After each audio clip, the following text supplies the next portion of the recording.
사회학의 3강 사회적 상호작용과 일상생활 Social Interaction and Everyday Life 강의를 시작하겠습니다.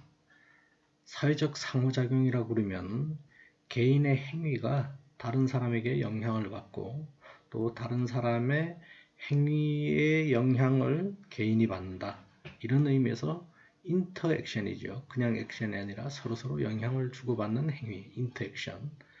인터액션이라는 것 자체가 중복적인 의미가 있지만 사회적이기 때문에 사회적 상호작용 이렇게 부를 수 있을 것입니다. 사회적 상호작용, 그러니까 뒤에 있는 everyday life는 일상적인 삶인데 우리들의 일상적인 삶은 이 사회적 상호작용으로 구성되어 있다. 이렇게 볼 수 있겠죠. 더 큰 의미에서 보면 사회구조와 인간 행위, 사회와 인간 개인 혹은 구조와 행위 이 간의 관계에서 개인 또는 행위에 방점을 두는 주제가 되겠습니다.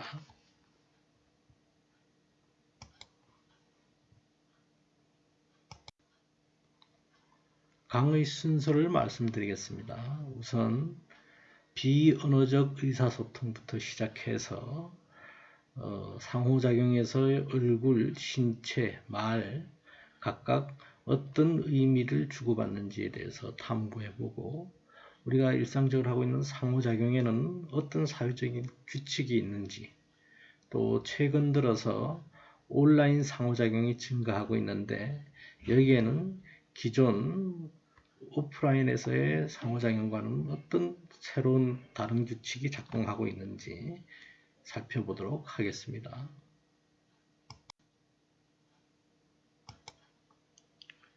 우선 본격적인 강의를 시작하기 전에 에피소드 하나를 소개해 드리겠습니다. 거기 보면 시민적 무관심이라고 표현되어 있는데 우리나라 말로 해석하자면 시민적 무관심, 어쩌면 흘끗 보고 지나치는 정도. 이건 이제 civil inattention. 우리가 attention 하면 주의를 기울이는 것. 그렇게 우리가 인사할 때도 attention, bow 이러면 차렷, 경례 뭐 이렇게 해석하잖아요. 그것처럼 시민적 무관심이라고 해석할 수 있는 이 행위는 흘끗 보고 지나치기 정도로 해석할 수 있을 것입니다. 그래서 일상생활에서 어떤 예를 찾아볼 수 있느냐면 여러분들이 아파트에 살고 있으면 아침에 등교할 때 아파트를 탔을 때 누군가가 아파트에 같이 탄다든가 또는 아파트에 타기 위해서 대기하고 있으면 평상시에 알던 사람이 아니면 혹은 몇 번 보긴 했어도 사회적인 관계를 유지하고 있지 않으면 혹은 또 낯선 사람이 타면 그냥 무관심한 게 아니라 흘낏 쳐다보긴 하겠죠. 엘리베이터 타서도 마찬가지고 그런 걸 우리가 시민적 무관심, 서로 이제 아는 사이라서 말을 주고받고 인사하고 이런 사이가 아닌 그런 경우에 그냥 지나치는 건 아니지만 어느 정도 힐끗 보고 지나치는 거, 그걸 이제 시민적 무관심이라고 표현할 수 있겠어요.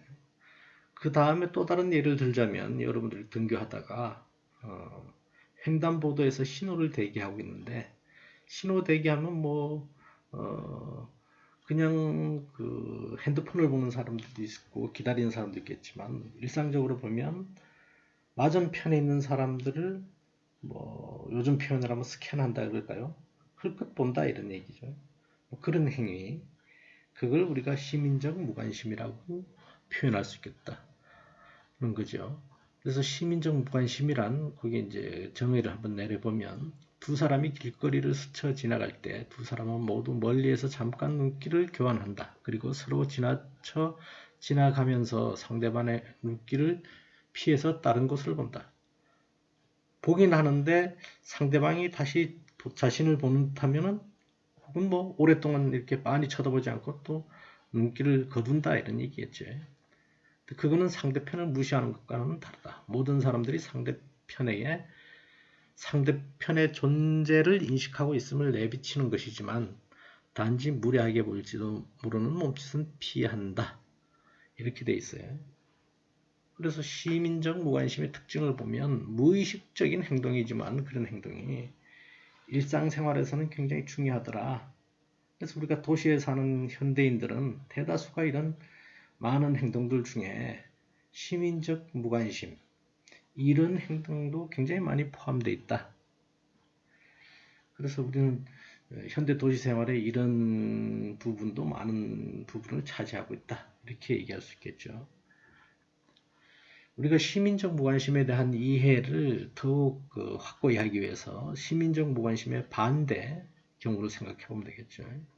아까 얘기했던 것처럼 엘리베이터에서 어떤 사람을 마주쳤는데, 혹은 횡단보도에서 어떤 사람을 쳐다보고 있는데, 아까 얘기했던 것처럼 흘끗 잠깐 쳐다보고 눈길을 그두는 정도가 아니라 그 사람의 눈길을 의식할 정도로 계속 쳐다보면서 빤히 쳐다보고 있다.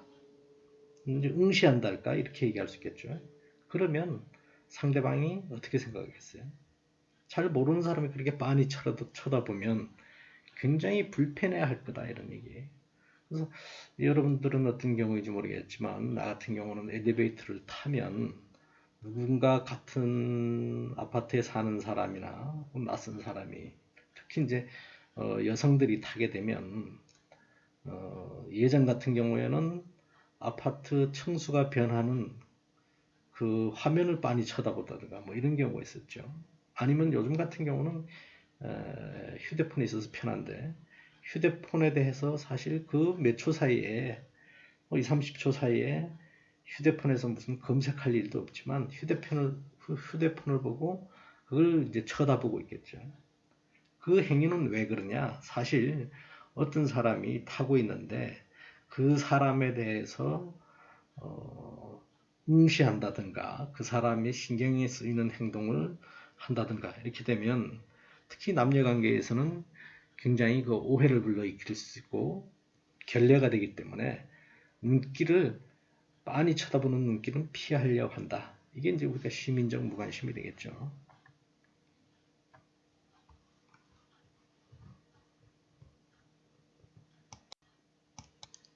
또 하나의 사파를 말씀드리겠습니다. 에피소드를. 이를테면 우리가 불링이라고 하는 거, 괴롭힘. 괴롭힘이라는 것도 따지고 보면 괴롭힘의 표적이 되는 것은 이를테면 그 행위가 끝나고 난 뒤에도 오랫동안 개인한테는 심각한 심리적 영향을 주죠.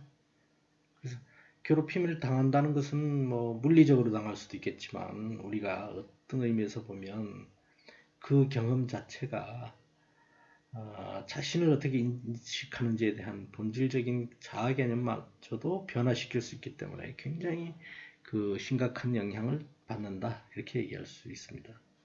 개인의 자아라는 것이 마치 그 껍질 속의 진주처럼 사람의 몸 안에 있는 사물이 아니라 다른 사람과의 상호작용을 통해서 전 과정을 통해서 만들어진 창조물이다.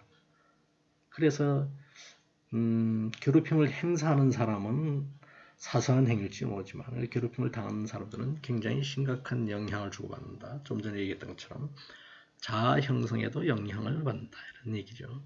그래서 괴롭힘이라는 것은 다른 사람들보다 권력을 행사하려는 사람들 사이에 특정한 유형의 상호작용, 사회적 상호작용 이렇게 정의를 내릴 수가 있겠어요.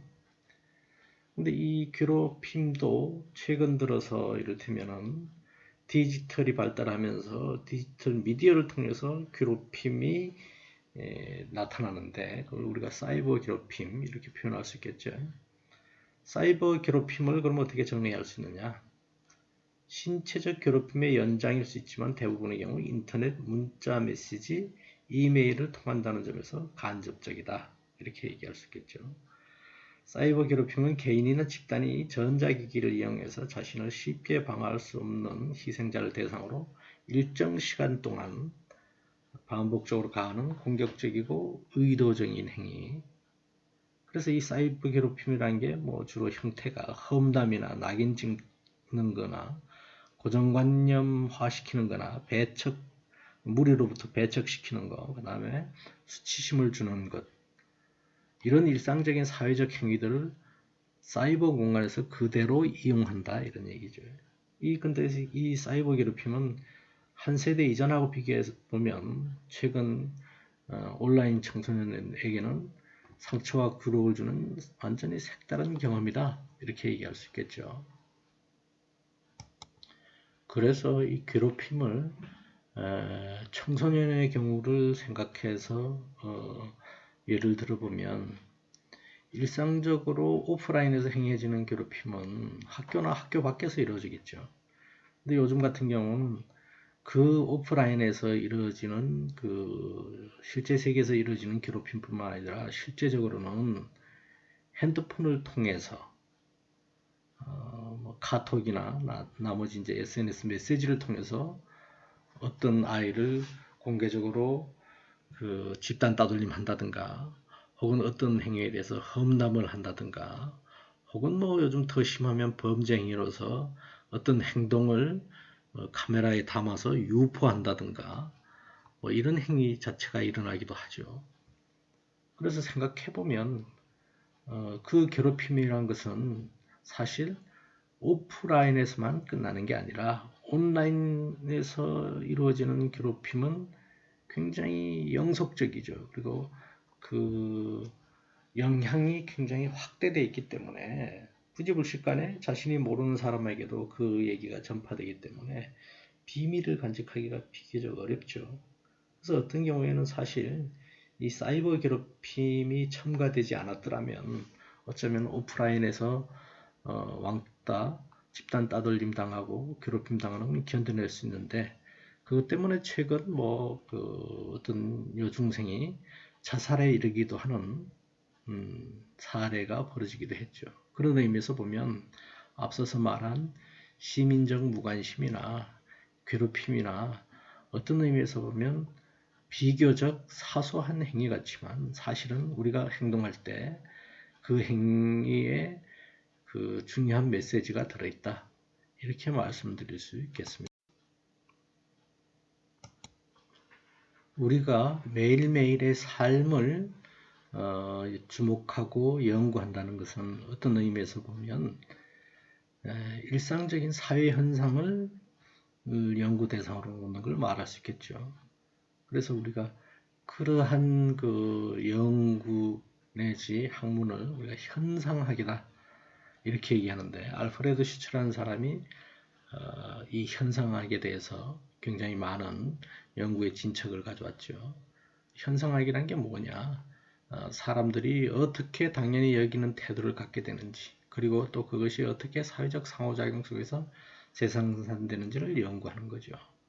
그래서 이 슈츠라는 학자는 일상생활에서의 경험 그리고 일상적 경험이 또 실제 생활 세계를 어떻게 만들어내는지 또 거기에서 어떻게 당연시 되는 방식으로 전환되는지에 대해서 주목했죠.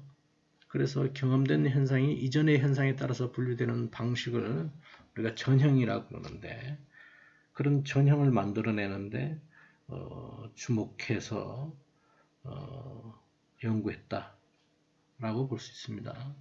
그래서 전형이란 게 뭐냐? 그 세계를 정돈하고 보다 예측 가능한 세계를 만들기 때문에 우리가 안전하게 느낄 수 있고 도움을 주죠. 그러니까 이를테면 우리가 일상적으로 매일매일 자신의 집에 들어가면 편하지만 낯선 사람을 만난다든가 낯선 집에 가면 좀 불편해서 어떤 사람은 잠도 못 자는 사람 있잖아요. 그러니까 매일매일 그 방식대로 만들어진 건 우리가 그걸 이제 전형이라고 표현하죠. 그게 이제 여러 가지 형태일 수 있는데 근데 우리가 어떤 세계를 만들어낼 때 그 전형이라는 게 어떤 형태로 되면은 자신이 매일 만나는 사람이 예를 들면 한국 사람이다 라고 하면 한국 사람이 아닌 외국 사람일 경우에는 낯설겠죠. 낯선데 이제 그 사람은 우리하고 다르게 생겼으니까 라고 해서 사람이 아닌 우리와 같은 우리가 아닌 그들 뭐 이렇게 이제 인식하게 되면 그게 일정 정도 고정관념이 될 수 있다 이런 얘기죠. 그러니까 우리가 아닌 다른 사람인데 다른 사람을 이를테면은 뭐 그 유색 인종을 갖게 되면 흑인 만약에 이렇게 표현하면 흑인에 대해서 전형을 갖고 그 전형을 만들어내는데 고정관념을 추가하게 되면 이제 그 위험할 수도 있다. 이렇게 얘기할 수 있겠습니다. 그래서 그러한 예를 보면 우리가 자신이 소속되어 있는 게 아까 편안하다 그랬잖아요. 그 전형을 만들어낼 때. 근데 그 소속되어 있지 않은 그들이라고 표현할 수 있는 데 대해서 우리가 선을 긋고 그들과 다르다는 인식을 차별로 이어지게 되면 각종 차별이 나타나겠죠. 그래서 거기 보면 레이시즘, 인종차별, 레이시즘 하면 뭐 어떤 번역에 보면 인종주의 이렇게 되어 있는데 인종차별주의라고 번역하는 게 확실히 드러난 표현이 되겠죠. 섹시즘, 그것도 성차별주의, 그 다음에 에이지즘은 연령주의 뭐 이렇게 번역할 수도 있겠지만 그거보다 더 분명한 거는 노소차별주의. 근데 그 노소차별 중에서도 나이 많은 사람들을 차별하는 게 에이지, 연령, 나이 먹음 뭐 이런 거 아니겠어요? 그러니까 더 정확하게 하면 노인차별주의. 그 다음에 무슨 루키즘, 페이시즘 이 두 가지가 다 쓰이는 말인데 이건 외모차별주의 뭐 이런 걸 얘기할 수 있겠어요. 그래서 뭐 장애인에 대한 또 부정적인 태도 이런 것도 어떤 의미에서 보면 차별을 드러내는 것이다. 이렇게 말씀드릴 수 있겠습니다. 그러면 우리가 사회구조와 인간행위, 사회구조와 개인행위, 즉 구조와 행위, 사회와 인간 중에서 우리가 인간이랄까 행위가 왜 중요하냐? 그걸 도대체 왜 연구하느냐? 시시콜콜 사소해 보이는 개인의 무슨 일상적 행위를 연구하느냐? 기존에 이제 사회학은 주로 사회 구조를 탐구했는데 왜 별 중요성이 없어 보이고 사소해 보이는 일상생활을 연구하느냐, 상호작용을 연구하느냐, 그게 이제 특별한 이유가 있다는 것이죠. 우선 상호작용을 정리해보면 인터액션, 대면적인 면담 또는 서로가 간접적으로 물리적으로 대면 상태에 있을 때 서로의 행동에 대해서 개인적으로 서로 영향을 주고받는 행위, 그거를 상호작용하겠죠. 상호작용. 그래서 앞에 사회적이란 말을 덧붙여서 사회적 상호작용 이러면 서로의 활동에 대한 사람들의 행동과 반응, 우리가 사회적 상호작용이라고 그러죠. 사회적 상호작용, 특히 이제 일상생활의 삶 속에서 드러나는 상호작용을 왜 연구할 필요가 있냐, 그 연구하는 의의가 뭐냐 이렇게 얘기하자면 면대면 상호작용, 그러니까 매일 얼굴을 맞대고 하는 상호작용이죠. 페이스 투 페이스, 직접적인 상호작용, 뭐 이게 달리 표현하면 그렇게 되겠어요.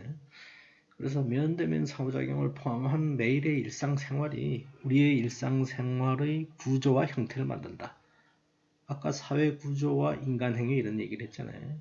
인간행위, 뭐 여러 가지 중요한 인간행위도 있지만 사실 일상적으로 보면 매일매일의 삶이 모아져서 개인의 삶이 모아져서 집단의 삶이 되고 집단의 삶이 또 매일매일의 삶이 뭐 한 달이 되고 1년이 되고 이렇게 해가지고서 구조를 만들어낸다. 이렇게 얘기할 수 있겠어요. 그래서 보면 이를테면 그 예라고 그래서 현대의 공적 영역과 사적 영역이 분리된 삶을 살고 있다. 이런 얘기인데 우리가 일상생활이 구조를 만들어내는 예를 들어보면 이런 거죠. 예전에 농경사회일 때는 뭐 조선시대나 우리가 그 자본주의 사회가 아닌 근대 이전의 삶을 여러분들이 상상 한번 해보세요. 그러면 시계 없는 삶일 텐데 그 당시에 일어나고 자고 일상생활하는 걸 지금하고 비교해보면 어떻게 되겠어요? 뭐 해가 뜨면 일어나고 많은 사람이 농사를 지면 해 떠서 아침 먹고 집 밖을 나서서 농사 짓는 일에 참여하고 그러고 해 지면 집에 돌아오고 뭐 이런 삶을 살겠죠. 근데 지금 삶을 들여다보면 어떤 삶을 살고 있냐?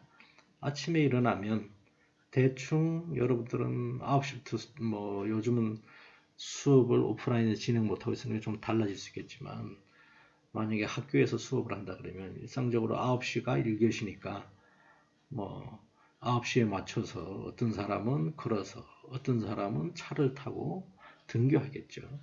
그렇게 해서 보통 뭐 학교에서 수업이 끝나는 6시 정도까지 학교에 머문다든가 그렇지 않으면 뭐 또 다른 그 생활을 도서관에서 공부를 한다든가 다른 사적 생활을 한다든가 뭐 이렇게 볼 수 있겠죠. 그래서 어쨌거나 보면 현대인들은 여러분처럼 학교 다니는 사람들이나 아니면 직장 생활을 하는 사람들이나 많은 사람들은 9 to 5 삶을 살고 있다 이런 얘기죠. 아침 9시부터 저녁 6시까지는 자기가 일하거나 학교 다니거나 그래서 공적 생활을 하고 있죠. 그래서 집 밖을 나서서 집을 떠나서 이를테면 돈벌이를 한다든가 학교를 하기 위해서는 다른 데서 생활하지. 그러니까 우리가 그걸 공적 영역이라고 얘기할 수 있죠. 그러니까 장소에 있어서도 집을 떠나서 회사나 학교, 시간대도 아침 9시에서 6시 뭐 이렇게 되잖아요.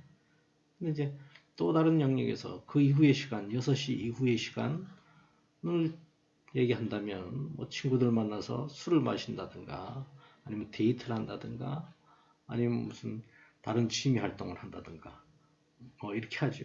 그렇게 한다든가 혹은 이제 뭐 또 더 늦은 시간이 되면 집에 들어가서 가족과 더불어 저 삶을 영위한다든가 또 뭐 TV를 시청한다든가 뭐 이런 삶을 하잖아요. 그렇게 따지고 보면 공적 생활 영역 이외의 영역은 사적 영역이라 얘기할 수 있죠. 그건 주로 이제 가정이라는 틀에서 이루어지고 그다음에 시간대로 보면 아까 9시에서 6시를 제외한 나머지 시간. 현대인의 삶을 보면 시간이나 공간적으로 공적 영역과 사적 영역이 분리된 삶을 살고 있죠. 아까 예를 들었던 것처럼 농사 짓는 생활하는 예전의 삶의 일반적 형태인 농경사회에서 삶은 조선시대나 그 뭐 비교적 그 이후의 삶도 따져보면 공적 영역과 사적 영역이 분리되지 않았다 이런 얘기죠. 그러니까 무슨 직장을 간다고 해가지고서 농사 짓는 사람이 어디 버스 타고 차를 타고 다른 데 가는 것도 아니고 그 다음에 농사 짓는 사람이 꼭 9시에 시계 맞춰놨다 그때 일하고 그 다음에 무슨 6시 되면 일을 끝내고 이게 아니잖아요. 그래서 여름에 더울 때는 오히려 낮에 더울 때는 오히려 일을 안 하고 좀 선선할 때 6시나 7시 뭐 이럴 때부터 일을 시작하는 경우도 있더라는 얘기죠. 그러니까 옛날의 삶은 장소나 시간에 있어서 공적인 사회적 영역이 분리되지 않은데 현대인의 삶은 그건 분리됐다 이런 얘기죠. 그걸 이제 잘 염두에 둬보면 결국 한 사람 한 사람이 더해져서 많은 사람들이 그 일상생활의 형태를 어느 정도 패턴을 보이기 때문에 그렇게 평가할 수 있는 것이죠. 그러면 우리가 매일매일의 에브리데이 라이프라고 하는 삶을 연구해 보면 그 사회의 구조적 특징까지도 알아낼 수 있다. 이런 의미예요. 그러니까 상호작용을 연구하는 게 구조를 혹은 사회를 이해하는 데 도움이 된다. 이런 의미죠. 두 번째는 인간이 실제를 형성하기 위해서 실제니까 리얼리티 뭐 실제라고 번역하는 게 좀 어려운 것 같지만 현실 뭐 이렇게 얘기할 수 있겠어요. 인간이 현재 살고 있는 세계 현실을 형성하기 위해서 어떤 식으로 행위하는지를 우리가 파악할 수 있다. 그래서 리얼리티라고 하는 우리가 살고 있는 세계 현실이라는 건 고정되어 있거나 정적인 게 아니다. 인간들이 만들어내는 거다.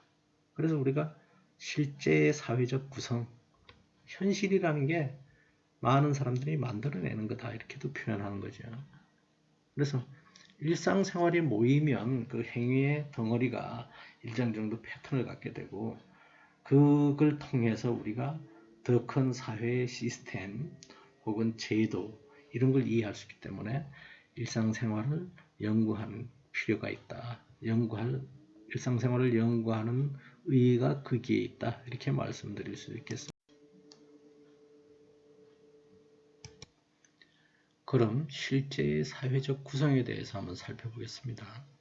사회적 실제를 설명하는 여러 사회학 이론이 있지만 대부분 이론들은 사회적 실제는 사람들이 그것에 대해 말하는 바나 삶하고는 독립적으로 존재한다는 가정을 우리가 가지고 있다. 그렇지만 사회적 구성주의는 이런 가정을 비판하면서 도전하고 있다. 이렇게 볼 수 있어요. 사회 구성론자들이 개인들이나 사회가 실제라고 인지하거나 이해하는 것이 그 자체로서 개인과 집단들이 상호작용에 해당하는 창조물에 해당되는 구성물이다. 이렇게 쉽게 얘기하면 우리가 리얼리티라고 하는 현실 세계라는 것이 어디 하늘에서 뚝 떨어져 가서 따로 독립돼서 존재하는 것 같지만 사실은 그게 아니라 우리가 만들어내는 것이다. 이렇게 이해한다는 거죠. 그러므로 사회적 실제로 설명하려고 시도하는 것 자체는 어떤 의미에서 보면 하늘에서 뚝 떨어진 리얼리티를 그대로 바라보는 게 아니라 그게 어떻게 만들어졌는지 그 과정을 자세히 들여다보면 된다 그런 거죠. 그래서 사회적 실제의 구성은 뭐냐면 사회적 실제, 현실 세계라는 게 어떤 식으로 만들어지는지를 그 과정을 분석하는 걸 굉장히 중요한 우리가 접근 방법을 사회 구성주의라고 합니다.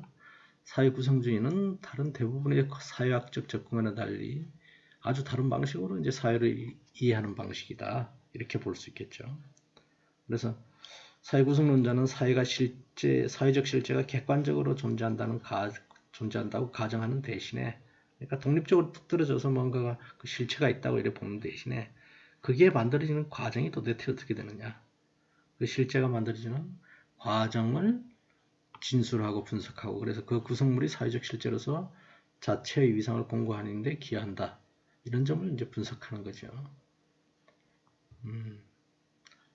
이제 뭐 사회의 실제적 구성이라고 하는 구체적인 학자들의 연구서가 있죠. 국내에서도 번역됐으니까 관심 있는 사람들은 참고해 보기 바랍니다.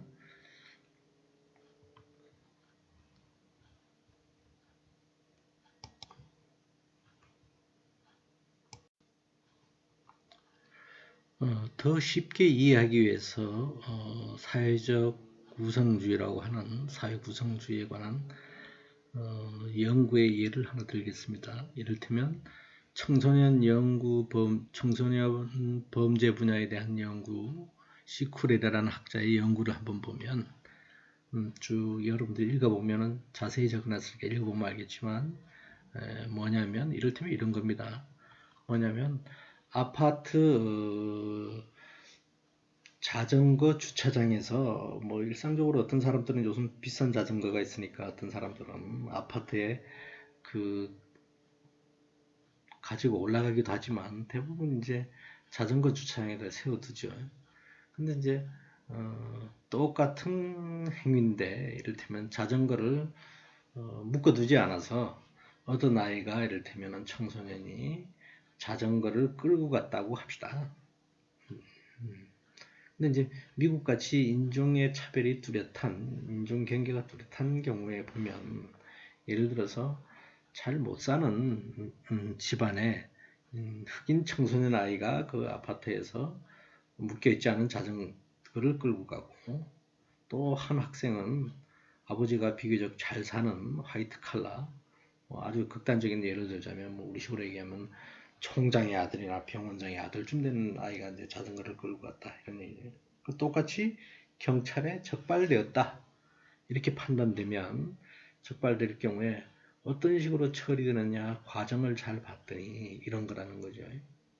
예를 들면 흑인 청소년, 가난한 아이가 자전거를 가져간 것은 경찰에서 붙잡아서 이렇게 취조하면서 취급할 때, 너 집에 돈도 없고 이러니까 자전거를 아무리 묶여있지 않다선 치더라도 자전거가 이게 한 200만 원 나가는 것 같은데 너 훔쳐서 팔려고 그랬지, 뭐 이런 식으로 이제 절도죄로 정리한다 이런 얘기예요. 근데 이제 이를테면 좀 잘 사는 집 아이가 그 자전거를 똑같이 그런 행위를 했을 때, 이를테면 경찰에서 적발하면 이를테면 얘가 돈이 아수일 리가 없는 아이인데 보니까 학교에서 공부도 잘하는 걸로 돼 있고, 그러면서 또 아이가 진술하기를 난 그냥 묶여있지 않기 때문에 그냥 장난삼아 끌고 갔다, 저까지만 끌고 갔다가 되돌려 놓으려 그랬다, 뭐 이렇게 얘기했다는 거죠. 그럴 경우에 경찰서에서 이 학생을 처리하는 방법이라는 게, 이를테면 그래 뭐 그러면 이제 부모님 와보라고 이렇게 얘기하겠죠. 그래서 이제 부모한테 통보해서 부모가 경찰서에 오면 이를테면 훈계해서 훈방 조치할 수 있다 이런 얘기예요. 실제적으로 이제 미국에서 그러면 똑같은 자전거의 절도 행위인데 기록되는 거 봤더니 처리되는 걸 봤더니 흑인 청소년 아이들은 범죄 행위로 기록이 되고 처리가 되고 백인 아이들은 비록 같은 행위를 했어도 범죄 행위로 기록되거나 처리되지 않더라 이런 얘기죠. 그러니까 우리가 그 기록만 가지고 보면 흑인 아이들이 훨씬 많은 청소년 범죄를 저지르고 백인 아이가 훨씬 적은 청소년 범죄를 저지른다. 우리가 이렇게 이론적으로 해석할 수 있잖아요. 근데 우리가 기록만 가지고 통계 자료만 보고 그렇게 얘기하는데 실제적으로 보면 흑인 청소년이나 백인 청소년이나 어떤 의미에서 보면 일탈이라 그럴까 비행이라 그럴까 더 나아가서 범죄행위랄까 이런 데 대해서는 별 차이가 없다. 다만 그것이 형성되는 통계 작성 과정을 봤더니까 그래서 이제 수치가 달라지는 거다 이런 얘기죠. 그러니까 이 시쿠렐이라는 학자는 뭐냐면 연구자는 사실 사회적 실제라고 하는 거 청소년 범죄의 통계라고 하는 리얼리티는 그 리얼리티 자체를 우리가 무슨 하늘에서 툭 떨어지는 아주 움직일 수 없는 부인하기 어려운 자료라고 파악하는 게 아니라 실제적으로 그 통계가 작성되는 과정 이걸 잘 연구해 봐야 된다 이런 거죠. 그래서 우리나라도 이를테면은 언제 작년쯤인가 반일 종족주의라고 하는 유명한 책이 나와서 사회적인 반향을 불러일으켰는데 그 책의 저자 같은 경우도 뭐라 그러냐면 이렇게 얘기하죠. 한쪽에서는 이제 친일파다 이렇게 비판하지만 그걸 이제 항변하는 그 저자의 경우에는 뭐라 그러냐면 나는 그 당시에 조선 총독부가 기록한 여러 자료를 가지고 실증적으로 연구한 결과다. 그러니까 내가 구체적인 증거를 가지고 얘기하는 거니까 나를 비판하는 사람들도 그 반박되는 증거를 가지고 얘기해라. 이렇게 얘기하는 거죠. 그렇게 얘기했을 때 우리가 좀 전에 얘기했던 것처럼 통계 얘기가 나왔으니까 어떤 의미에서 보면 일제강점기 과정에 있었던 총독부의 자료라는 것은 세세히 기록된 측면도 있지만 많은 부분들은 그들이 패망해 돌아가면서 중요한 자료는 다 없앴다든가 그 다음에 또 기록이 불리하게 남을 것 같은 경우는 작성에 허위로 작성했다든가 이런 부분이 있다는 거죠. 근데 그 부분 그러니까 우리가 그 작성이 조금 전에 예를 들어서 얘기한다면 그 작성되는 과정 그러니까 실제가 형성되는 과정을 중요시 해야지 그 결과만 가지고 독립된 실체라고 평가하는 건 곤란하다. 이게 이제 사회 구성론자들의 입장이다. 이렇게 이해하시면 되겠습니다. 그런데 이 사회 구성론이 그런 목적을 달성하고도 있지만 구성론자들의 비판받을 점도 있죠. 사회 구성론자들의 목적은 사회적 실제가 주관적으로 만들어졌다는 것을 보여주려고 하는 건데 그 목적은 낙인 과정이다. 그래서 주관적이라고 주장하는데 또 어떤 의미에서 보면 그 행동, 처음에 나타난 행동은 객관적이다. 이렇게 표현하기도 한다는 얘기죠. 그래서 일관성이 없다 이런 비판을 받고 그래서 사회적 실제가 주관적으로 형성된다는 걸 보여주려고 그러지만 그 과정에 어떤 것은 객관적인 것으로 보이는 반면 또 다른 것들은 구성된 것으로 또 선택적으로 보이기도 한다. 그런 비판을 받고 있다는 거죠. 예를 들자면 아까 청소년 비행 얘기를 했지만 청소년 비행으로 낙인 찍히게 되는지에 관한 조사 분석에서 청소년에게 보고된 최초의 행동은 모두 똑같아. 그러므로 범죄자로 낙인 받는 이들이나 또 그러한 낙인을 피해간 이들 간의 차이점은 그 낙인 자체의 구성 때문임에 틀림없다 이런 얘기죠. 그러니까 뭐냐면 어떤 범죄자, 아까 백인이나 흑인이나 청소년이 이를테면 자전거를 훔친 행위 뭐 자전거를 훔쳤다 그럴까 아니면 뭐 그냥 타보려고 가지고 갔다든가 하여튼 똑같은 행위라는 거죠. 자전거를 가지고 간 행위. 그런데 그게 이제 그 범죄에 기록돼서 범죄해서 그 유치장에 감금되느냐 아니면 훈방 조치돼서 나가느냐 그 차이점은 있을 수 있겠지만 행위 자체 자전거를 가지고 가는 행위 자체는 차이가 있는 게 아니다. 근데 마치 그 행위 자체가 차이 있는 것처럼 이제 구성론자들이 얘기한다 이런 얘기죠. 사회구성주의는 관찰 가능한 사회적 결과에 관한 더 넓은 사회적 힘을 본의 아니게 받아들인다. 그게 이제 비판받는 점이다 이런 얘기예요.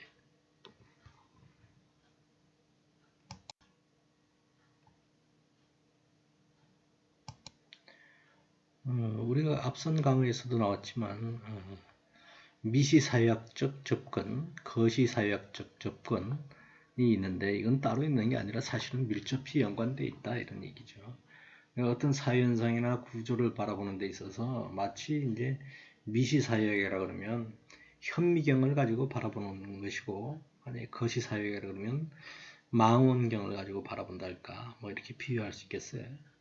그래서 미시사회학을 보면 면대면 상호작용이나 상호작용 상황에서의 일상적 활동을 연구하는 걸 우리가 미시사회학이라고 그러는데 그래서 그 일상적인 매일매일 아까 얘기했지만 everyday life 일상적인 삶을 들여다보면서 거시적인 제도 유형을 해명할 때 도움을 받을 수 있다.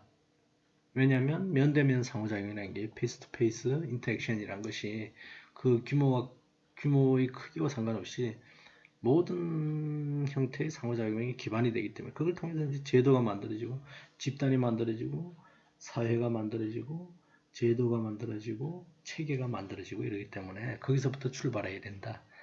이런 얘기입니다. 거시사회학은 그래서 우리가 사회구조와 인간행위라 그러면 앞에 미시사회학은 인간행위를 들여다보는 거라면 거시사회학은 사회구조니까 무슨 정치, 경제, 제도 전반 뭐 이런 걸 바라보는 얘기겠죠. 그래서 정치 체계, 경제 질서와 같은 대규모 사회 체계에 관심을 갖는 걸 우리가 거시사회학이라고 그런다. 산업화의 발전 같은 장기간의 변화 과정 뭐 이런 것도 거시사회학적 주제가 되겠다.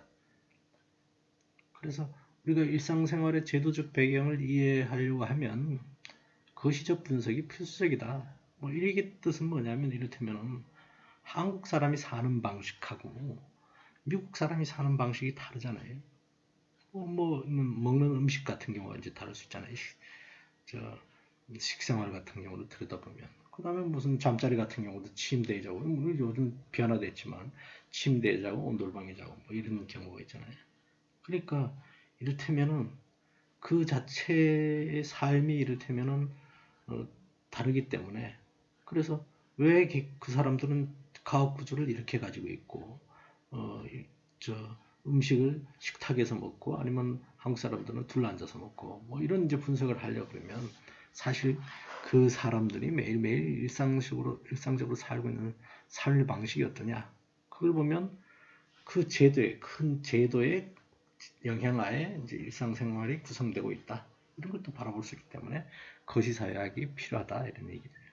그래서 우리가 사회학적 연구를 할 때는 이거는 사실 분리되어 있다고 얘기할 수 있는 게 아니라 미시사회학과 거시사회학적 관점을 함께 공유하면서 이 관계가 밀접히 연관되어 있기 때문에 어떤 경우에는 이제 거시사회학적으로 바라보고 어떤 경우는 이제 미시사회학적으로 분석해야 된다 라고 할 수 있겠습니다.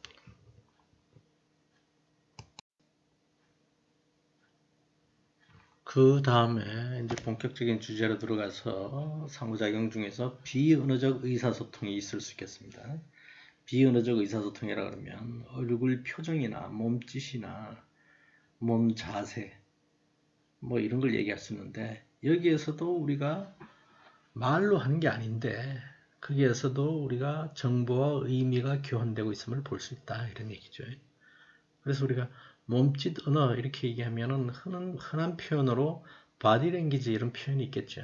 근데 이제 더 정확한 표현은 non-verbal communication, 비언어적 의사소통 이렇게 하는 게 더 정확한 표현이거든요. 바디 랭귀지다 그러면 왜냐 몸으로 표현하는 언어 이런 뜻이잖아요. 근데 non-verbal 그러니까 말로 하지 않은 의사소통.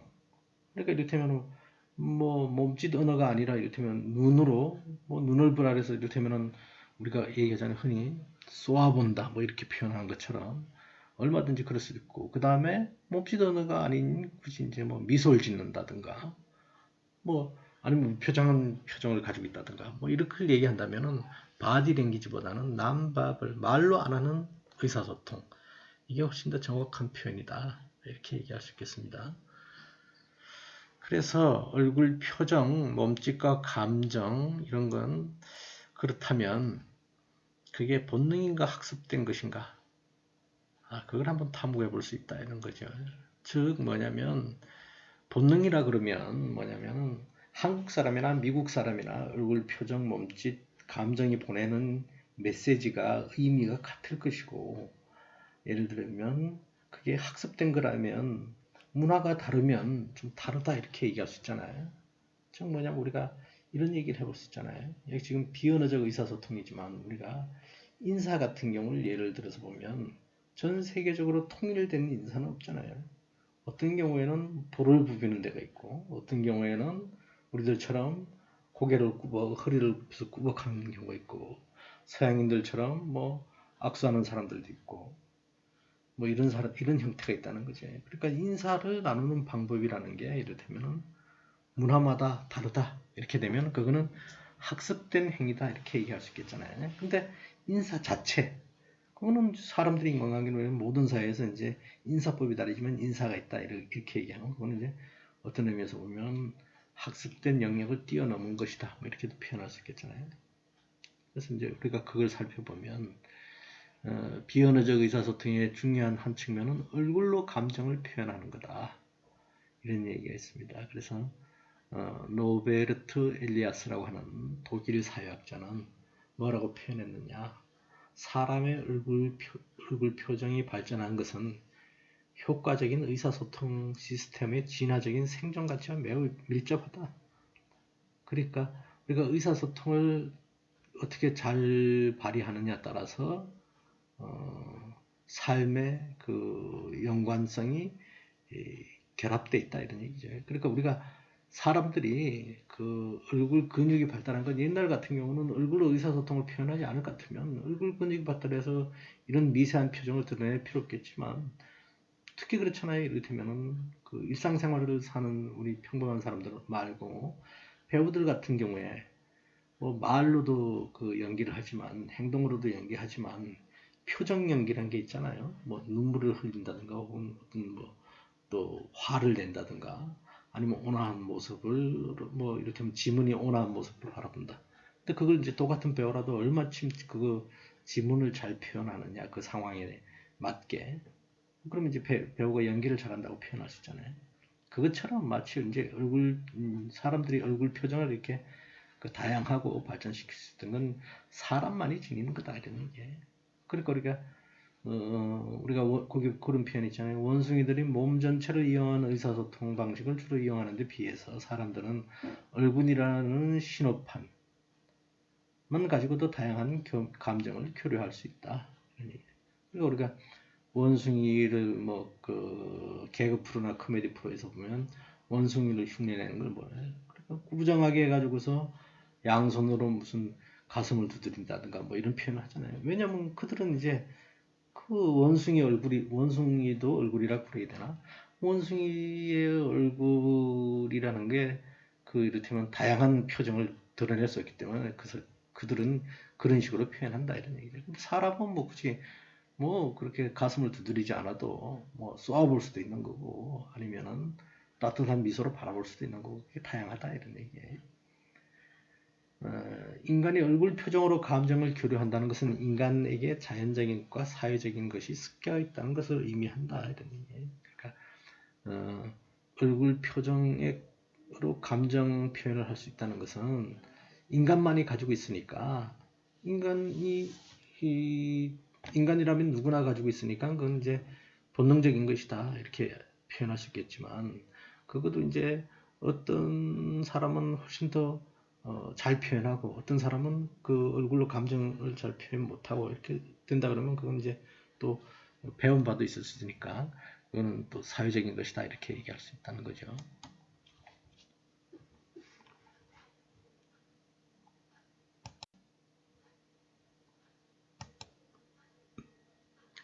그래서 이를테면 찰스 다윈 같은 경우도 감정 표현의 기초적인 형태는 모든 인간에게 동일하다.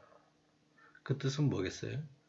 모든 인간이 같아 그러니까 인간이면 누구나 가지고 태어나는 거다 이런 의미하고 같은 거니까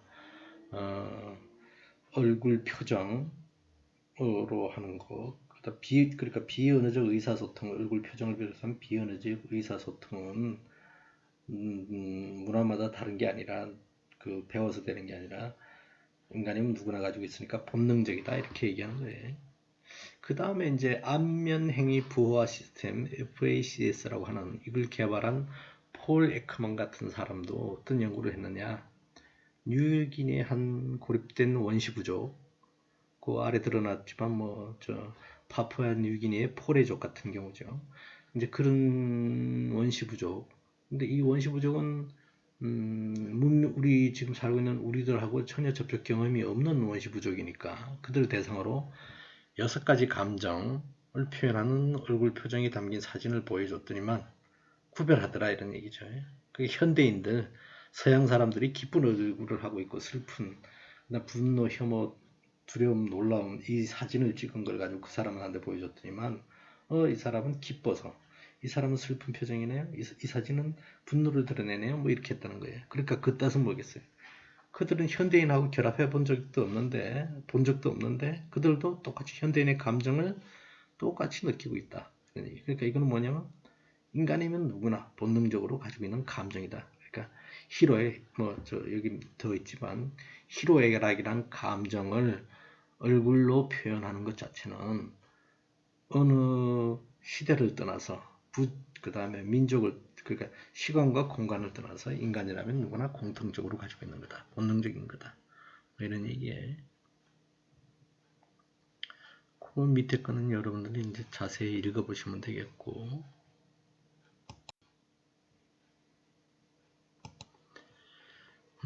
사진을 이제 하나 보여드리겠는데 우리 아까 얘기했지만 현대인들이 희로애락을 담은 표정을 이 파푸아 뉴기니아 부족한 데 갖다 줬더니만 슬프네요. 아니면 기쁘네요. 뭐 아니면 화났네요. 뭐 이렇게 사진을 보고 설명했다는 거 아니겠어요?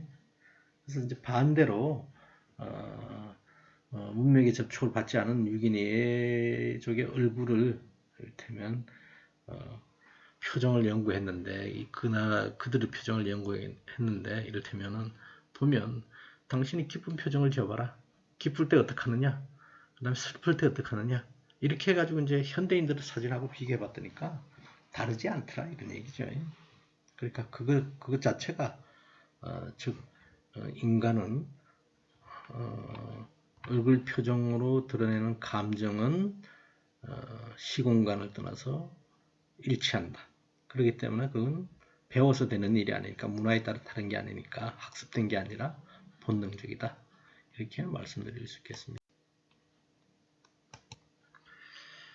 이것은 폴 에크먼이라는 학자가 아까 말씀드린 그 학자가 분류한 인간의 보편적인 7개의 얼굴 표정이죠. 왼쪽 위에서부터 시계 방향으로 돌아가면서 여러분들이 공감하는지 모르겠지만 제일 처음 시작하는 표정은 행복한 표정, 두 번째 슬픔, 세 번째는 경멸, 그 다음에 오른쪽 그 하나로 나타난 거는 두려움, 그 다음에 그 밑에 있는 거는 화난 표정, 그 다음에 옆에는 가운데 있는 거는 혐오, 마지막 왼쪽 아래에 있는 건 놀라움, 뭐 이런 의미를 한다는 거예요. 이제 내가 설명을 드렸지만 여러분들이 보기에도 지금 그런 표정을 드러내고 있다고 느끼면 여러분들 감정이나 이 서양 여성의 감정이나 심지어 아까 위에 있던 그 원시 부족 우리하고 접촉이 전혀 없는 원시 부족이 그 감정을 말로 하지 않는 얼굴 표정으로 드러내는 감정에 대한 의사소통은 공통적이다. 이렇게 이해할 수 있겠습니다. 몇 가지 증거를 더 보죠. 이블 이베스 펠트라는 사람은 어떤 연구를 했냐면 시각과 청각 장애인으로 태어난 6명의 어린 아이를 대상으로 특정한 감정 상태를 표현하면서 그들의 얼굴 표정이 정상인의 얼굴 표정과 같은지를 연구해 왔다는 거죠. 그래서 결과가 정상인과 별다를 바 없더라 이런 얘기예요. 그러니까 시각, 청각 장애인으로 태어났다는 얘기는 뭐냐면 배우지 않았다는 얘기예요. 뭐 볼 수가 없고 이를테면 들을 수가 없는데 그들이 이를테면 어떤 음식을 먹을 때 신음식에 대해서는 얼굴을 찌푸린다든가 뭐 이런 방식을 보였다는 거예요. 그러니까 이거는 배워서 되는 일이 아니다 이런 얘기예요. 즉 이런 방식들은 본능적으로 결정되는 것이다. 다른 사람의 행동을 보고서 듣고서 따라하는 게 아니기 때문에. 그래서 시각, 청각 장애를 그렇게 가지고 태어난 아이들을 연구해 보기도 했지만 또 하나는 뭐냐면 신생아들, 그러니까 뭐 이렇게 배우기 전인 아이들이죠. 신생아들의 안면 근육 움직임에서도 어른들의 감정 표현 양식과 같은 몇 가지 얼굴 표정을 확인할 수 있었다. 에크먼과 프리스는. 그래서 예를 들어서 신맛에 어떤 반응을 하냐. 그 다음에 또 혐오감을 어떻게 표현하느냐. 뭐 이렇게 했더니 애들도 그런 반응에 대해서 똑같이 입술을 오므리고 얼굴을 찌푸리더라 이런 얘기. 그러니까 그럼 배운 게 아니잖아요. 어린 아이들은 배워본 게 아니니까 어디 본 적도 없으니까. 그러니까 이건 본능적이다 이렇게 얘기할 수 있는 거죠. 그러니까 이제 그 비언어적 의사소통에 있어서 본능적인 측면이 있다 이런 얘기예요. 그럼 모든 비언어적 의사소통이 배워서 되는 게 아니고 사람이면 누구나 가지고 있는 형태일까? 뭐 그렇지 않은 부분도 일정 부분 있다는 걸 이제 지금 반대 증거를 또 얘기할 수 있겠죠.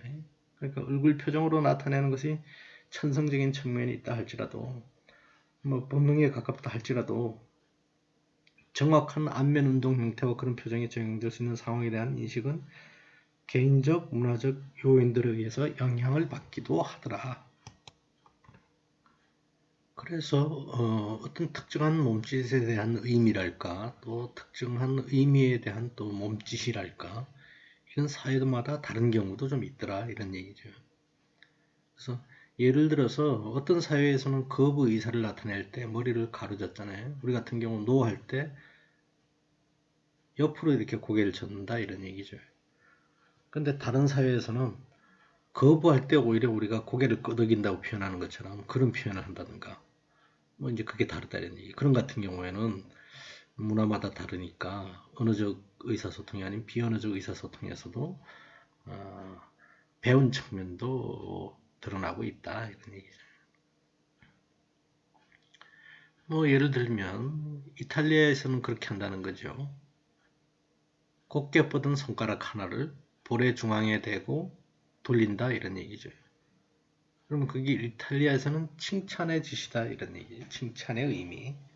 칭찬의 의미로 볼에다가 이제 손가락 하나를 뻗어서 이제 빙빙 돌린다 이런 얘기예요. 근데 우리가 이제 그걸 가지고서 한국 사람들 같은 경우에 그걸 조금 위로 올려서 머리로 하면 머리가 이상한가 이렇게 하잖아요. 그 다음에 이제 또 한국 사람들 같은 경우에 똑같은 행위인데 그걸 양손을 가지고 볼에 대고 이탈리아인들이 하는 행동을 하게 되면 뭐 우리가 어렸을 때 그랬잖아요. 용용 죽겠지, 약오르지 뭐 이렇게 표현할 때 그런 표현을 했다는 거예요. 그러니까 전혀 의미가 다르게 읽힌다 이런 얘기죠. 어떤 대다수의 많은 얼굴 표정이나 무슨 미소 짓든 화난 표정이 얼굴로 드러내는 표정 같은 경우에는 본능적인 측면도 있는데 어떤 또 이 행위 방식은 말로 하지 않는 그 몸짓 언어는 비언어적 의사소통은 또 문화마다 다르기도 하더라. 이제 우리가 그러니까 이제 그렇게 읽어야 한다 이런 얘기죠.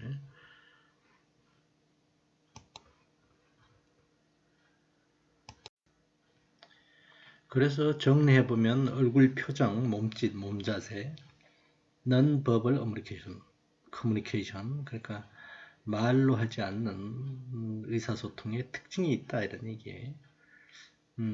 말로 하는 의사소통이 말한 것을 보완하거나 말 대신에 의미를 전달하기도 한다 이런 얘기예요. 그래서 우스개, 역설, 의심의 표시로 사용하기도 함. 뭐 이렇게 하잖아요. 말한 것을 보완한다. 이렇게. 뭐 요즘은 이제 그런 학원이 없지만 예전에는 웅변 학원이란 게 있어요. 그래서 여러분 웅변 대회도 있고 여기서 보면 뭐 옛날 여러분들이 자료화면 찾을 수 있으면 찾아보시면 알겠지만 그게 보면 특별히 연설하는 기법이 있다 이런 얘기예요. 그러니까 어떤 주장을 할 때 자기의 간절한 주장을 할 때는 두 손을 모은다든가 그 다음에 힘찬 주장을 한다 그러면 양손을 뻗어서 그 하늘을 바라보고 만세는 아니지만 이제 앞쪽으로 이제 한 45도 정도를 바라보면서 쭉 뻗는다든가 뭐 이렇게 주장합니다 이렇게 하잖아요. 그러니까 그것 자체를 이제 웅변 대회에서 그 훨씬 더 높게 평가하고 점수를 주는 건 뭐냐면 그 말에 대한 강력한 주장, 호소 이걸 말로 하는 건데 그 말에 대한 보조적인 표현을 얼마나 잘 사용하느냐 뭐 이런 걸 보는 거다 이런 얘기죠. 그 다음에 그 코미디나 개그 프로 같은 데서 우리가 슬랩스틱이라고 하잖아요. 그러니까 이제 바보인데 바보처럼 말을 어눌하게 하는 건데 그걸로 바보 메시지가 정확히 전달 안 되니까 넘어지지 않을 때서 막 넘어진다든가 뭐 이런 거를 드러내서 이제 훨씬 더 이제 웃음을 배가시키잖아요. 그러니까 그건 이제 말에 대한 보완책으로 쓰는 거다 이런 얘기죠.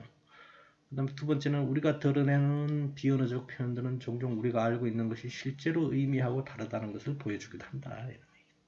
그러니까 얼굴이 붉어지는 사람이 있어요. 그것도 이제 거짓말을 하게 되면 근데 이제 얼굴색 하나도 변하지 않고 거짓말을 한다. 뭐 이런 사람도 있잖아요.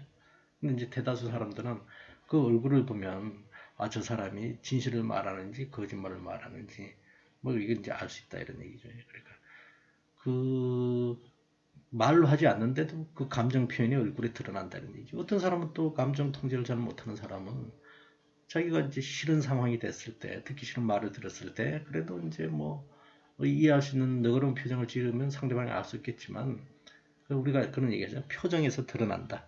그 얘기 뜻은 뭐냐면은 얼굴에서 그 감정, 말로 하지 않지만 감정이 드러난다는 얘기예요. 그러니까 얼굴로 모든 걸 어느 정도는 읽을 수 있다. 이런 얘기죠. 그래서 대화할 때 얼굴 표정이나 몸짓으로 그 대화의 진실 여부를 확인한다. 이런 얘기죠.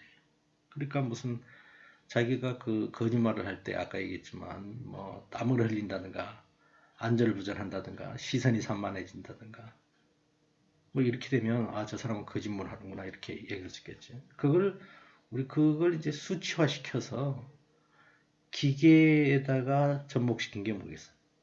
거짓말 탐지기다 이런 얘기. 근데 이제 우리 일상적인 사람들은 거짓말을 하게 되면은 뭐 맥박이나 이런 게 달라질 수 있겠고 드러날 수 있겠지만 예를 들어서 스파이들이 전문적인 교육을 받아서 본인이 거짓말하는 것도 거짓말 아닌 것처럼 마인드 컨트롤을 하면 맥박이 안 뜰 수 있다 이런 얘기죠. 그러니까 우리가 이를테면은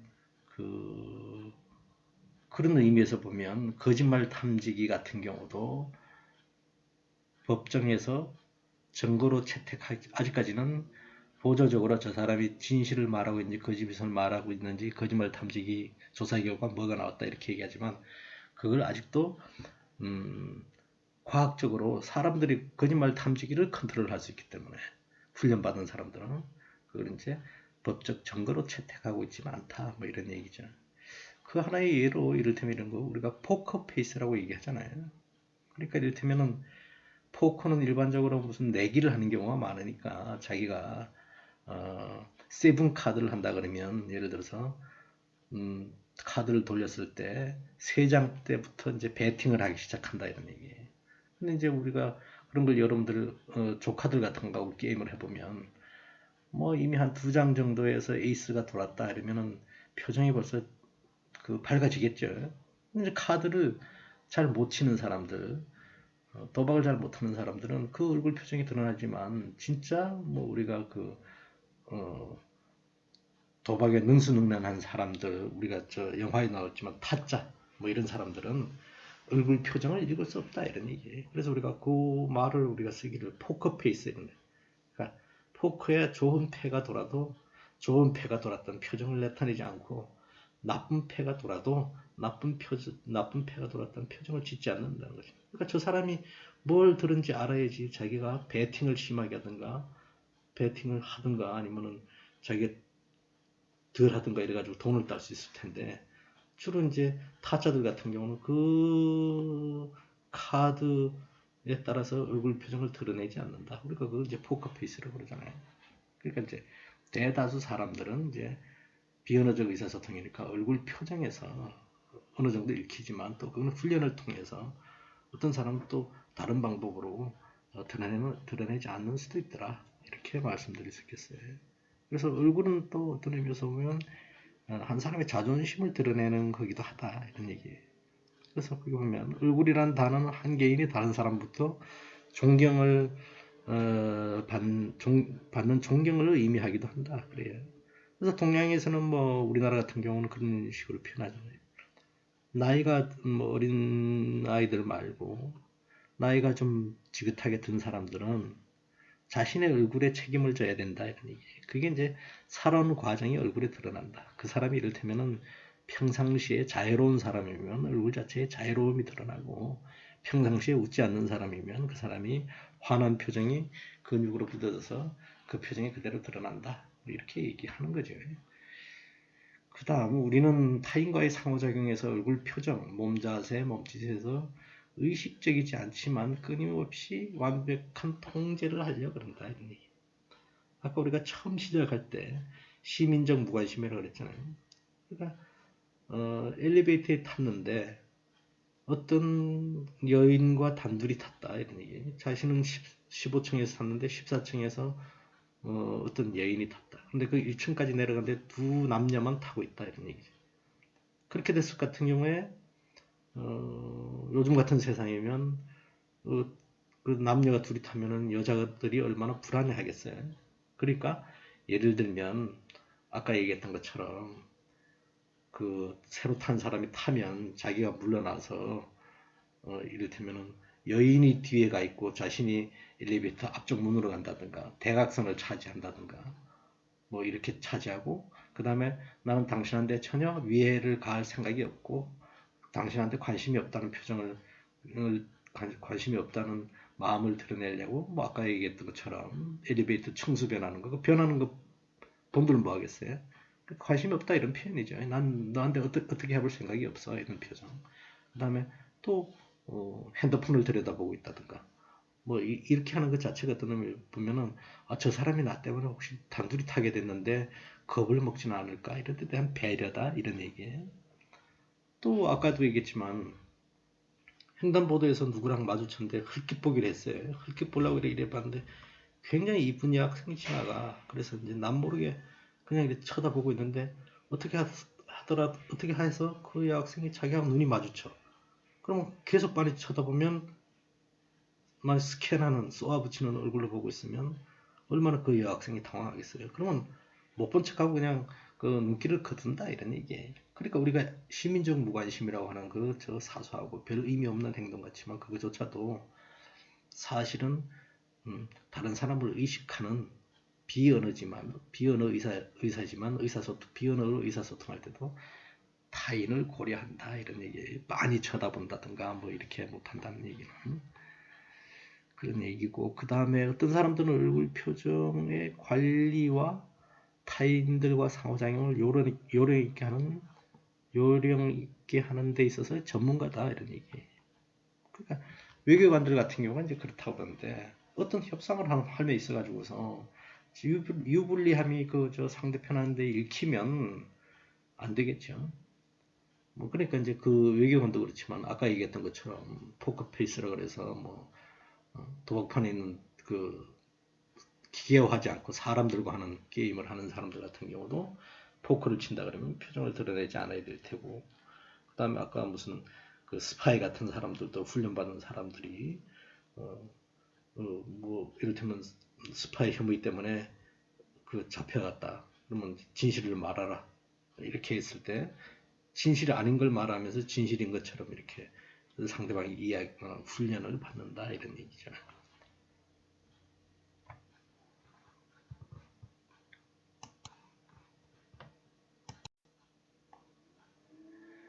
그 다음에는 성과 몸, 젠더와 비언어적 의사소통. 우리가 비언어적 의사소통을 지금 하고 있는데 이 비언어적 의사소통, 그러니까 말로 표현하지 않는 의사소통이 남녀에 따라서 다르게 읽힌다. 남녀에 따라서 다르게 읽힌데 그것도 어떤 의미에서 보면 여성한테 훨씬 불리하게 읽힌다. 이렇게 얘기할 수 있겠어요. 그래서 마르셀 보스라는 사람 같은 경우에는 뭐라고 얘기했느냐. 몸짓과 움직임이 단순히 본능적인 것이 아니라 사회적인 맥락, 컨텍스트, 사회적인 환경과 연결된 것으로 봐야 된다. 그래서 성과 성별 역할에 대한 이해는 사회적 요인에 의해서 큰 영향을 받고 사회의 권력과 지위라는 문제에 광범위하게 연결되어 있다. 그래서 매일의 일상적 상호작용도 역학관계가 작용하는 거다. 개별적으로 보면 상관없을 듯하지만 집합적으로 보면 성별 지배유행을 강화시키는 역할을 한다. 이렇게 주장하는 것이에요. 밑에 이제 구체적으로 보면 그런 사실이 좀 더 드러나겠지. 눈맞춤이라고 하면 아이 컨택이라고 얘기하죠. 누군가의 주의를 끌거나 사회적 상호작용을 시작하기 위해 사용하는 눈맞춤. 근데 이제 그 비슷한 것 중에서 우리가 스테어링이라고 해가지고서 빤히 바라보는 게 있어요. 근데 이제 이 빤히 바라보는 눈길 같은 경우에 같이 빤히 바라보는 건데 여자가 남자를 빤히 바라보는 것, 남자가 여자를 빤히 바라보는 것, 이게 이제 해석이 달라진다 이런 얘기예요. 의미가 다르게 읽힌다 이런 얘기예요. 그래서 남성들이 여성에 대해서 빤히 바라보는 응시 같은 경우는 자연스러운 행동이다. 별 뜻 없는 행동이다. 행위다. 그리고 이제 아까도 얘기했지만 여성이 이제 불편하면 빤히 바라보던 걸 이제 거두면 된다 이런 얘기죠. 그런 식으로 이제 사회에서 받아들인다 이런 얘기. 여러분들의 생각에 우리나라도 큰가요? 그렇죠.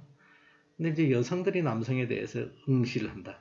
여자들이 남성에 대해서 이제 턱을 괴고 이제 얼굴을 많이 바라본다. 이제 그 잘 모르는 사람 사이의 얘기겠죠. 그래 되면 그거는 유혹적이거나 성적으로 암시하는 걸로 해석한다 이런 얘기. 누가? 남자들이. 그래서 이제 개별적으로 보면 이런 사례가 연관성이 없어 보이지만 집합적으로 보면 사회가 그렇게 만드는 거다 이런 얘기. 사회 전반이 남자들은 여자를 빤히 봐도 뭐 별 상관없이 빤히 볼 수 있지 뭘 그래. 뭐 이런 식의 그 남성 편의적인 사고가 지배하는 사회에서는 그럴 수 있는 거고. 그리고 여자가 이제 남성을 빤히 보면 쟤가 날 뭘 꼬드기려고 그러나 뭐 이런 해석으로 바라보게 된다. 그 사회가 남녀 불평등, 여성 차별주의 이런 게 이제 지배적이랄까 아니면 가부장적 질서가 지배적이랄까 이런 사회에서 이제 그렇게 읽힐 수 있는 거다 이런 게. 그러니까 그게 그렇게 해석된다는 것 자체는 사회 구조의 영향하에 놓여 있다 이렇게 말씀드립니다. 구체적인 예를 하나 더 들어보이면 이리스 마리온 영이라고 하는 사람이 소녀처럼 던지기, 그럼 뭐 옛날에 번역될 때는 계집아이처럼 던지기 이렇게 얘기했는데 소녀처럼 던지기 뭐 이렇게 이제 번역을 해보면 뭐라고 해석하냐면 이런 거죠. 여러분들은 혹시 공을 던질 때 멀리 보내는 공이에요.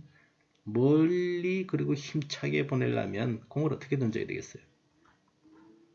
흔히 우리가 표현하자면 야구 선수, 투수가 포수한테 던지는 공처럼 빠르게 던지고 위력 있게 던지려면 그렇게 던져야 되겠죠. 그러니까 팔을 위로 뽑아서 던져야 되겠죠. 근데 소녀처럼 던지기라고 하는 건 뭐냐면 요즘 뭐 그렇게 던지는 소녀들이 없기도 하지만 손을 이제 밑으로 해서 이렇게 위로 던지는 경우가 있죠. 그래서 우리가 흔히 이제 뭐 올해 같은 경우는 지금 이 상황 때문에 야구 경기도 거의 다 취소되고 있지만 야구에서 개막식이나 뭐 그다음에 이제 경기 시작 전에 중요한 경기나 뭐 그다음에 흥행을 위해서 흔히 이제 연예인들이나 뭐 이런 그 아이돌 가수들을 특히 이제 여성들을 불러서 시구를 하죠. 시구 경기 시작 전에.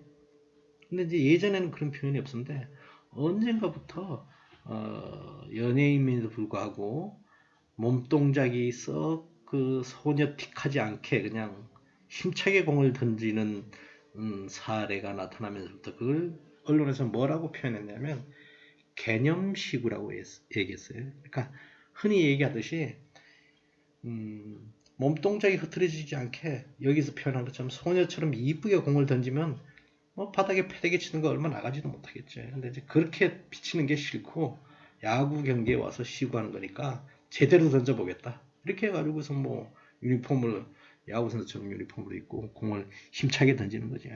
그걸 이제 개념시구라고 이렇게 이름 붙인 것처럼.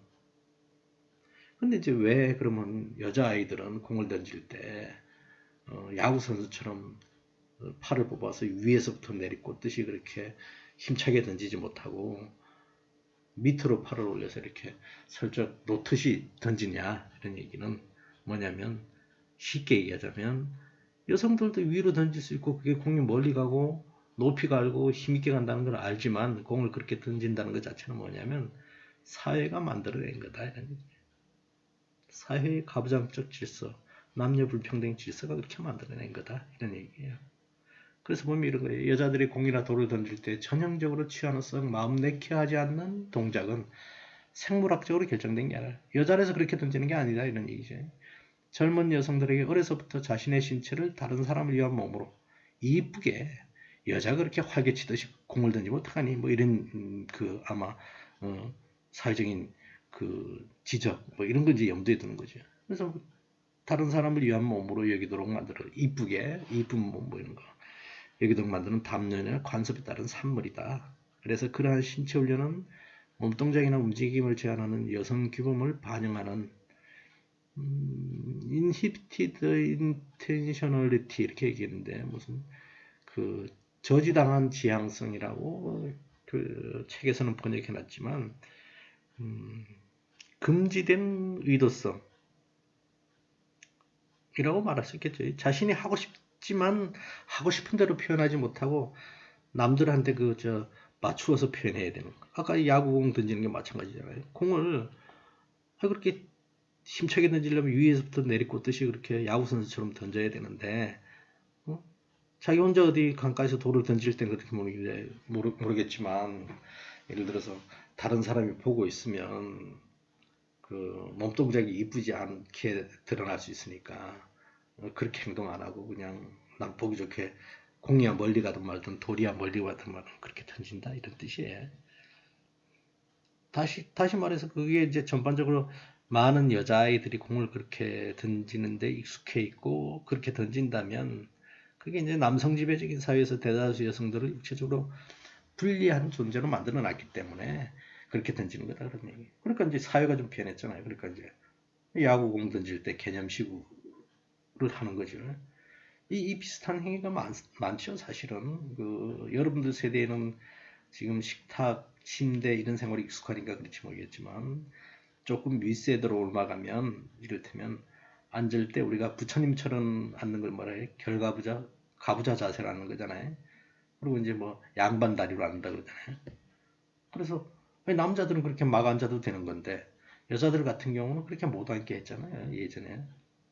치마를 입는데 어떻게 그렇게 앉느냐는 둥 막 이렇게 하면서 두 다리를 무릎을 맞대어서 옆으로 뻗게끔 해가지고 가지내는 거죠. 그렇게 앉으니까 옛날 사람들은 할머니들 같은 경우는 그렇게 여자들이 이제 편한 자세로 못 앉으니까 이를테면은 오랫동안 그런 자세를 하고 있으면 골반이 틀린다든가 뭐 틀어진다든가 뭐 이런 그 몸이 변형되는 그 불행을 겪기도 하죠. 근데 이것 자체가 뭐냐면 아까 얘기했다시피 우리 여성들을 치마를 입게 하고 몸가짐을 가지런하게 하고 막 이런 가부장적 관념들이 들어가 있기 때문에 이제 그런 거다 이런 얘기예요.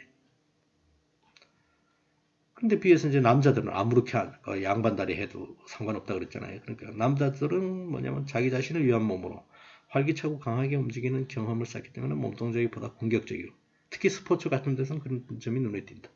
그러니까 뭐 스포츠 같은 경우 그런 점이 눈에 띄지만 아까 얘기했지만 여자들이 하는 야구, 뭐 여자들이 하는 농구, 여자들이 하는 축구라고 남자하고 다르게 무슨 몸 동작을 수동적으로 하던가요? 그렇지 않잖아요.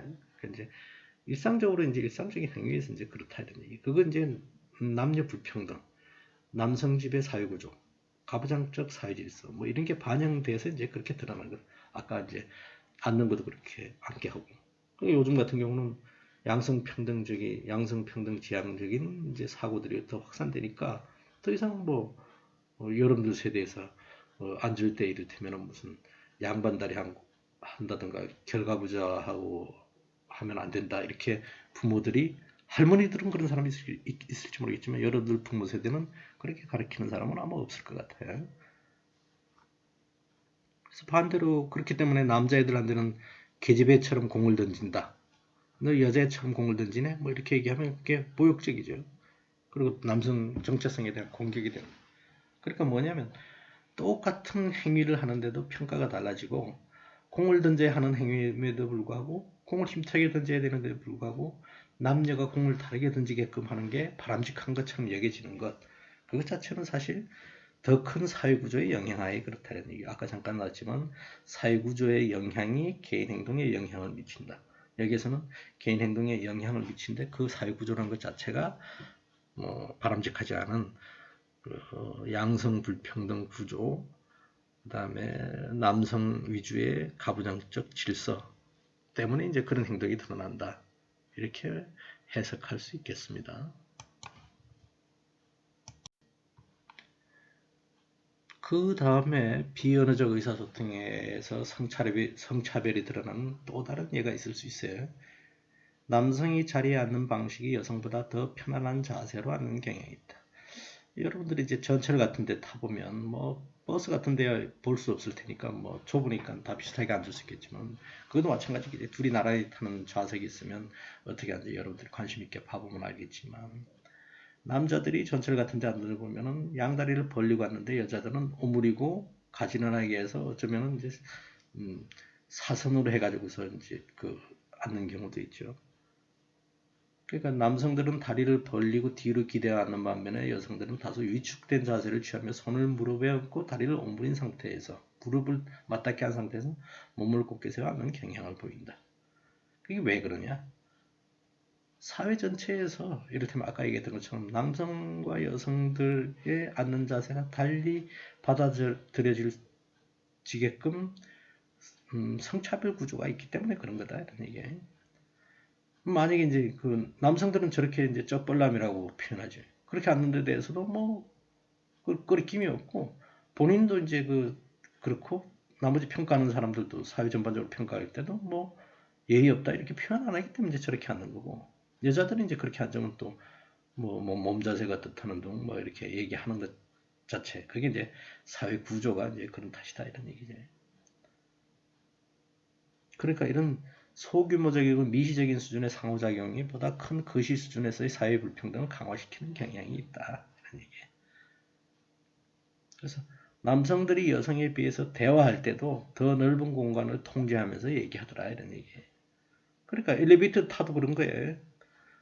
뭐 등치가 차이 있을 수도 있겠지만 등치가 비슷하다 그래도 남자들이 더 많은 공간을 차지하고 여자들은 위축된 몸 자세를 취하고 이런 것 자체가 이제 사회 전반적인 그 성불평등 구조의 반영이다.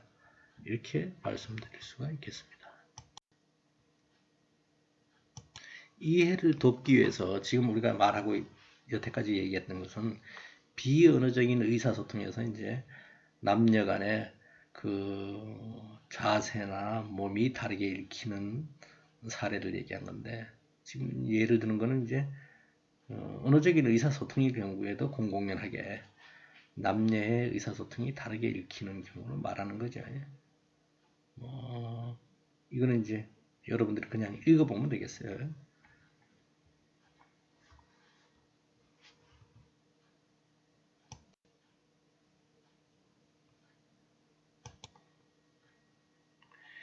그 다음에는 성불평등 구조에 관한 얘기를 연구를 한 두 가지 정도 소개시켜 드리면 공중 속에서의 여성과 남성 캐럴 브룩스 가든의 패싱 바이라는 연구를 한번 보겠어요. 그러니까 젠더와 퍼블릭 하라스먼트, 성희롱, 뭐 공적 희롱 이런 거죠. 이를테면 여러분들도 그런 경우 여러분들은 잘 모르겠지만 옛날 사람들은 뭐 그런 표현을 써요. 히야카시 뭐 일본어인데 그런 거 그러니까 이제 지나가는 여인들한테 뭐라고 얘기하다든가 아니면 희롱하는 거죠. 그러니까 말로 휘바람을 분다든가 뭐 이런 행위죠. 그러니까 그거 아무렇지도 않게 받아들이는 경우도 옛날에 있었지만 지금은 엄연한 성희롱에 그게 이제 그게 보면 그런 표현 있잖아요. 길을 가는 한 여성이 몇 명의 남성들에게 희롱당하고 있다. 특히 이제 뭐 건설 현상 같은데 우리가 흔히 표현하는 표현을 하면 노가다 현장을 지나가는데 이제 남자들은 여럿 있고 일하는 사람이 있고 여성 혼자 무슨 미니스커트라도 입고 지나간다 이렇게 되면은 뭐 휘바람 불고 뭐 이렇게 한다는 얘기죠. 그런 성희롱이 왜 일어나느냐라고 보면 사회 자체가 그런 게 아무렇지도 않게 받아들이기 때문에 그렇다 이런 얘기예요. 한 여성에 대한 희롱이라는 상호작용을 보면은 작은 그 미시적 차원에서 보이지만 그게 일어나는 걸 왜 일어날까? 이렇게 다른 사회는 아니라는데 그 사회는 왜 일어날까? 그러면은 성적 이계 구조가 그 남성 위주이기 때문에 그게 이제 가능한 얘기다 이런 얘기예요. 그러니까 이제 만약에 그 좀 더 이제 시대적으로 봐서 옛날엔 그런 일이 없었는데 지금은 이제 그런 일이 있었는데 지금은 이제 그런 일이 없다 이렇게 얘기하면 훨씬 더 사회 구조가 양성평등 지향적이 되고 사고방식이 바뀌어서 그럴 수 있다 이런 얘기죠. 그러니까 이제 여러분들은 어떤 세대인지 모르겠지만 우리 세대에는 뭐 이를테면은 가게 가서 두부 사오는 심부름 이런 거 남자들한테 안 시키고 여자한테 시키고 부엌에서 설거지하는 거 남자들이 설거지하면 뭐 어떻다는 둥 뭐 이렇게 표현해서 설거지는 여자들만 하는 것처럼 그래서 집에 이를테면 남매가 있으면 여자아이가 그런 일하고 남자아이는 뭐 그런 거 그게 이제 더 이어지면 어떻게 되겠어요? 나중에 이제 시집장가 가서 결혼하게 되면은 설 때나 추석 때나 가면 여자들은 음식 뒷다 만들고 남자들은 앉아서 먹기만 하고 뭐 이러잖아요. 근데 요즘은 이제 바뀌니까 다 같이 음식 준비하고 뭐 아니면 음식 준비를 안 하든가 아예 다 같이 안 하든가 뭐 이런 식으로 된다는 거예요. 그러니까 그만큼 그 바뀌었다는 얘기는 뭐냐면 양성평등 지향적이 됐다는 얘기겠죠. 그래서 만약 건설 현장에서 뭐 일본말로 해서 히야카시가 일어났다 이런 얘기 자체는 뭐냐면 야 너네 그러면 안 돼 이렇게 얘기해서 예절을 가리킨다고 해야지 해결된 문제가 아니라 이런 얘기죠. 그러니까 뭐냐면 사회가 근본적으로 그런 불평등 구조가 없어지면 그게 당연히 없어지는 거란 얘기예요. 왜냐하면 양성평등이 뭐 이제 서구 사회 중에서 이제 바람직한 양성평등 평등 구조가 우리보다도 훨씬 더 그 진전된 사회들 같은 경우 그런 게 없다 그러면 그 사회 구조가 그런 거다 이게 그러니까 그런 방식으로 시스템 자체가 바뀌어가야 된다 이렇게 얘기할 수 있는 거예요.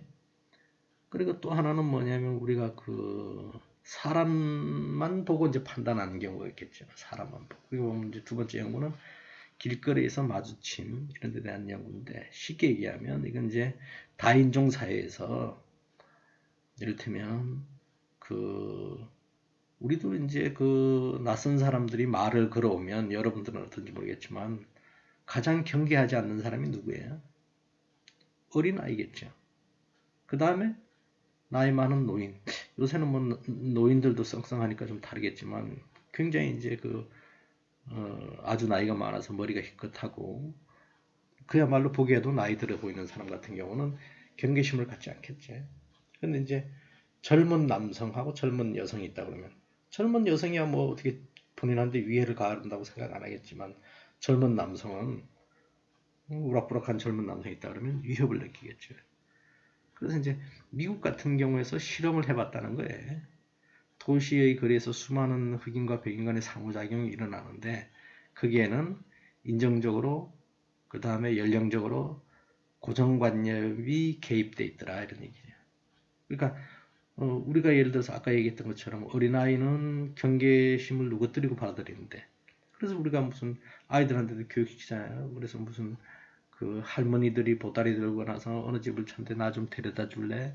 뭐 물어보는 게 아니라 그래가지고서 이제 아이를 뭐 어떻게 하면 이제 그런 할머니 따라가면 안 돼. 요즘 이제 그런 교육시키지만 그만큼 이제 할머니에 대해서는 아이들이 경계를 푸니까 이제 그런 얘기가 나온 거잖아요.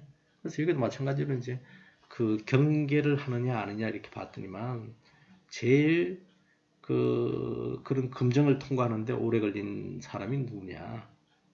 그러니까 말 걸어도 좀 흠칫흠칫 해가지고서 뭐 저 말 안 섞으려는 사람이 누구냐? 라는 순서를 봤더니만 어린아이들은 금정을 쉽게 통과하고 여성들도 쉽게 통과하고 백인 남성들 뭐 이제 여성하고 좀 시간이 걸리고 그 다음에 이제 흑인 여성들이 좀 금정을 통과하기가 힘들고 흑인 남성 근데 제일 이제 흑인 중에서도 남자 청소년 얘들 같은 경우에는 말 걸어오면 뭐 흠칫흠칫 길 가르쳐 달라고 예를 들어서 실험을 해본다 이런 얘기죠. 그러니까 어린아이가 와가지고 저 어디 찾아가는데 어딘지 좀 가르쳐 주세요. 어디 좀 같이 가주세요. 이러면은 쉽게 이렇게 그래 그래 이렇게 경계심 없이 하는데 만약에 흑인 남자 청소년이 와가지고서 이제 그런 걸 힙합 바지라도 입고 이제 머리도 뭐 따가지고 막 그렇다 이러 그러면 그 쉽게 그 가르쳐 주기 힘들다 이런 얘기. 특히 이제 어딘지 몰라서 좀 걸어가자 그러면 굉장히 두려워한다 이런 얘기예요. 그러니까 이것도 뭐냐? 미국 사회 전체가 인종차별이 있기 때문에 그게 반영돼서 흑인 청소년, 흑인은 날 좀 그 위협하지 않을까? 특히 남자 청소년은 더 그렇지 않을까? 이게 반영돼서 이제 그렇게 보인다 이런 얘기예요. 그래서 그걸 이제 잘 극복하려면 도시 물정에 밝아지는 수밖에 없다 이런 얘기죠.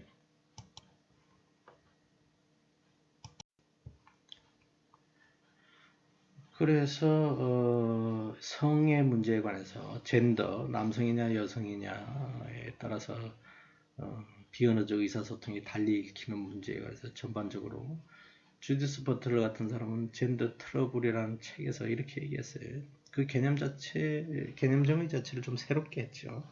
성에 따라서 정체성의 표현이 다른 것은 바로 성이 실행적이라는 것을 보여준다. 그래서 성에 따른 문화적 표현 양식의 밑바닥에 놓이는 생물학적으로 결정된 정체성 같은 건 아예 없다. 성별 정체성은 성별 정체성이라 그러면 남성다움, 여성다움, 뭐 여성성, 남성성 이렇게 얘기할 수 있는 거죠. 그건 바로 사람들의 지속적인 실행을 통해서 하게 된다. 앞에 이제 실행, 수행 뭐 이런 거지. 퍼포먼스라는 거죠. 그러니까 뭐냐면 남녀가 구분되는 것. 우리는 어떻게 구분해요? 외모상으로.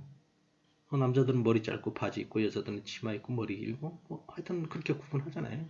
근데 이 사람은 그게 이제 섹스라 가지고 남자 여자 이렇게 겉으로 봐서는 그렇게 구분할지 모르고 생물학적으로는 이제 해부학적으로는 여성하고 남성하고 생식기가 다르고 뭐 등등 외형 몸 생김새가 다르니까 그걸 이제 여성 남성 여자 남자 이렇게 구분하는지 모르겠지만 사회학에서 얘기하는 섹스가 아닌 성별 구분이 아닌 이제 젠더라고 하는 사회적인 성의 구분은 뭐냐?